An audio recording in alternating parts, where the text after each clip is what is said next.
Magluto, magluto, magluto! Tayo ay magluto!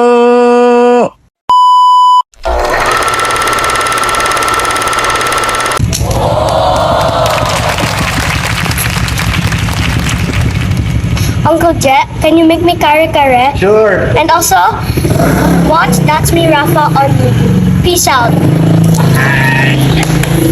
Good morning, good morning! Narinig niyo si Rafa. Humihiling siya ng kare-kare. Baka payain mo pa. Oo nga, hindi pwede hiyain yun. Kare-kare. Okay, so tirahin natin. Lutuan natin kare-kare. Okay ba yan? Let's go! Let's go! Okay, kare-kare! Para kay Rafa, kailangan natin ng pata ng baboy, tuwalya ng baka. Kailangan natin ng asin. Okay? Buto ng aswete, peanut butter, paminta, glutinous rice na giniling, bagoong patis, talong, puso ng saging, bawang sibuyas, dahon ng pechay Tagalog, at saka siyempre kailangan din natin ng sitaw.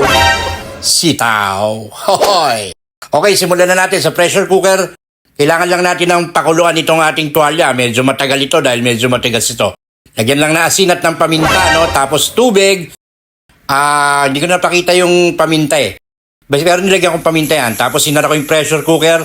Sinalang ko sa malakas na apoy. At mga 45 minutes, okay na to. Pero ngayon, hindi muna natin siya hanguin dahil ihahalo na natin yung ating pata ng baboy. Okay? Okay. So, ayan na nga. Nilagay ko na yung pata, tapos dinagdagan ko rin ng konting tubig, no? Tapos isinara ko na yung aking pressure cooker at isinalang ko ulit, no? Tabi muna natin yan. Hiwain muna natin yung ating panggisa, yung ating sibuyas, mas marami, mas masarap. Chopin nyo ng kahit anong hiwa, hindi kita pakikialaman. Bawang panlaban sa akswang, ganun din. Okay, sa isang kasirola o kawali, naglagay na ako ng mantika tapos yung buto na aswete para kukunin na natin yung kulay niyan. Pag ganyan na yan, kulay na ng makeup ng jowa mo, okay na yan. Gista mo na dyan yung sibuyas at saka bawang, no? Okay, pagluto na yung sibuyas at bawang, isusunod na natin dyan yung... pero lutuin muna natin. At habang ginigisa natin to, mag-share ka naman. Like mo na rin. Tapos mag-comment ka. Tapos mag-send ka ng stars. Hey! Okay, tapos nilagay ko na yung pinagpakuluan ng ating tuwalya at pata. No? Tapos naglagay na rin ako ng peanut butter. Naglagay ako ng mga 2 tasa o kulang 2 tasa kasi medyo marami-rami ito. Para mas masarap. Tapos haluin nyo kasi masusunog yan. Tapos yung ating giniling na glutinous rice, tinunaw ko muna ng konti sa tubig at ihahalo na rin natin yan. Okay, simutin nyo kasi nandyan yung mga bigas-bigas sa ilalim. Haluin nyo simula nito dahil masusunog na ito. Pag naluto na yung ating bigas na giniling, lagyan ninyo ng paminta, nilagyan ko rin ng konting pampalasang patis, at syempre nilagyan ko rin ng chocolate na maalat, itago na sa pangalang beef cubes. Nilagyan ko rin ng konting asukal, pampabalanse ng lasa.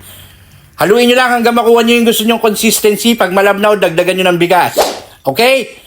Okay. Tapos ngayon yung sitaw, bahala kayo kung anong presentation. Gusto nyo hiwain nyo, okay lang yan. Tanggalin nyo yung ugat ng inyong pechay. Tapos yung talong, bahala ka kung anong hiwa ang gusto mo. Gusto mo gawin mong sisig. Hindi kita pakikialaman.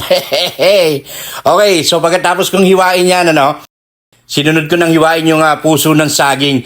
Yan ang tinatawag na broken hearted.